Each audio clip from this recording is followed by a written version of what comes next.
നല്ല പ്ലംബർ എന്ന് പറഞ്ഞാൽ വീട് പണിയൊക്കെ ചെയ്ത് നല്ലപോലെ തഴക്കവും പഴക്കവും വന്നിരിക്കുന്ന ഒരു നല്ല പ്ലംബർ സൈറ്റിലേക്ക് വന്ന് പണി തുടങ്ങുന്നതിൻ്റെ മുന്നേ നിങ്ങളാകുന്ന ഹോം ഓണറിലേക്ക് ചോദിക്കുന്ന ആദ്യത്തെ ചോദ്യങ്ങളിലെ ഒരു ചോദ്യം എന്താന്ന് പറഞ്ഞാൽ സാനിറ്ററി വെയർസ് നിങ്ങൾ ഫൈനലൈസ് ചെയ്തോ എന്നുള്ളതായിരിക്കും.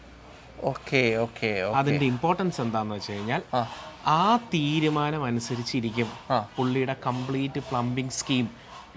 എത്ര ഹൈറ്റിൽ വാട്ടർ ടാങ്ക് വെക്കണം, അല്ലെങ്കിൽ എത്ര ഡൗൺ ടേക്ക് ഉണ്ടാവണം, എത്ര അപ്പ് ടേക്ക് ഉണ്ടാവണം, ഇങ്ങനെയുള്ള എല്ലാ കാര്യങ്ങളും ഈ ഒരു തീരുമാനത്തിൻ്റെ ബേസ് ചെയ്തിരിക്കും.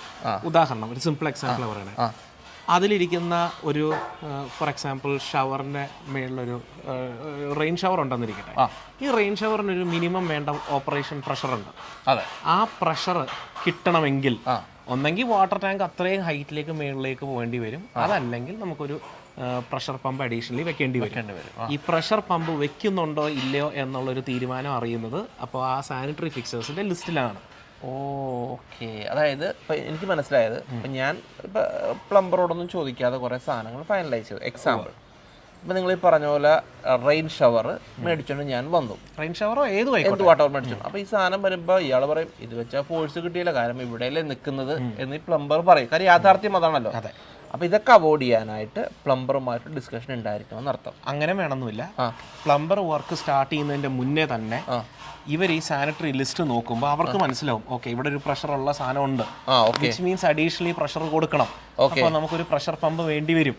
അപ്പോൾ ആ പ്രഷർ പമ്പ് എവിടെ വെക്കണം, എങ്ങനെ വെക്കണം, അതിന് വേണ്ടി വേറെ ലൈനുണ്ടോ, അല്ലെങ്കിൽ ആ ഒരൊറ്റ ലൈനിൽ കൂടെ നമുക്ക് പ്രഷർ ആവശ്യമുള്ള എല്ലാ സാധനങ്ങളെയും കൂടെ ഒറ്റ ലൈനിൽ കൊണ്ടുവരാൻ പറ്റുമോ മുതലായ ആലോചനകൾ അയാളുടെ എക്സ്പീരിയൻസിൽ നിന്ന് അയാൾ ആലോചിക്കണം. മനസ്സിലായില്ലേ? പൈപ്പിംഗ് സ്റ്റാർട്ട് ചെയ്യുക എന്നുള്ളതല്ല ഇതിൻ്റെ മെയിനായിട്ടുള്ള സാധനം. ഞാൻ എപ്പോഴും പറയാറുള്ള പോലെ കോസ്റ്റ് ലാഭിക്കുന്നതും നമുക്ക് വേണ്ട സാധനങ്ങൾ വരുന്നതും കറക്റ്റ് സമയത്ത് ഓരോ ചിന്ത പോകുന്നതിലാണ്. ഇതിലാണ് അതിൻ്റെ വിജയം ഇരിക്കുന്നത്. അപ്പോൾ ഏറ്റവും കറക്റ്റ് സമയത്ത് തന്നെ ഇതിനെക്കുറിച്ച് ആലോചിക്കാനും പഠിച്ച് ആ ഡിസ്കഷൻ ക്ലയൻറ്റുമായിട്ട് ആലോചിച്ച് കറക്റ്റായിട്ട് തീരുമാനിക്കുക എന്നുള്ളതാണ് ഇതിൻ്റെ ഏറ്റവും ഇമ്പോർട്ടൻ്റ് ആയിട്ടുള്ള കാര്യം. പ്ലംബിംഗ് വർക്ക് സ്റ്റാർട്ട് ആവുന്നതിൻ്റെ മുന്നേ പ്ലംബിംഗ് സ്കീം ഫൈനലൈസ് ചെയ്യുക എന്ന് പറയുന്നതിൻ്റെ ഇമ്പോർട്ടൻസ് ഇതാണ്. ഈ സ്കീം എന്ന സാധനം ഫൈനലൈസ് ചെയ്യുന്ന ആ ഒരു എക്സസൈസിൽ വരുന്ന കുറേ കാര്യങ്ങൾ പറയാം.